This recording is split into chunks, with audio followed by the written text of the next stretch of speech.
এটি মূলত সেই বেড়িবাঁধ যেখানে ওঠে সেদিন আরাকান আর্মি বাংলাদেশের বসতগড়ের উদ্দেশ্যে গুলি করেছিল এবং সেখানে এক শিশু গুলিবিদ্ধ হয়ে বর্তমানে চট্টগ্রাম মেডিকেল কলেজ হাসপাতালে চিকিৎসাধীন রয়েছে। আরাকান আর্মি মূলত এখান থেকে ফেরত যাওয়ার সময় বাংলাদেশের যে বেড়িবাঁধের পরেও যে জায়গাগুলো রয়েছে সেখানে তারা মাইন পেতে গিয়েছিল এবং এই মাইনগুলো এখন স্থানীয়দের জন্য নতুন করে আতঙ্ক হয়ে দাঁড়িয়েছে। টেকনাফ সীমান্তে এই বেড়িবাঁধের বাইরে বাংলাদেশের আরও কিছু জায়গা রয়েছে যেখানে মৎস্য চাষ করে জীবিকা চালায় স্থানীয়রা। সোমবার সকালে সেখানে মাছ ধরতে গেলে মাইন বিস্ফোরণে পা উড়ে যায় স্থানীয় যুবক হানিফের। হানিফের সাথে সেদিন মাছ ধরতে গিয়েছিলেন দিলদার মিয়া। তার দাবি, বাংলাদেশের অভ্যন্তরে নাপ নদীর মোহনা ও মৎস্যগেরগুলোতে আরও বেশ কিছু স্থল মাইন স্থাপন করে গেছে আরাকান আর্মি।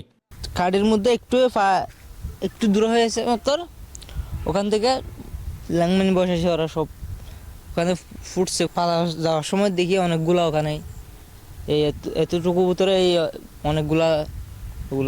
স্থানীয়দের দাবি, বেড়িবাঁধের বাইরে মাছ আহরণই তাদের একমাত্র আয়ের উৎস, কিন্তু সেখানে এখন মাইনের ভয়ে যেতে পারছেন না তারা।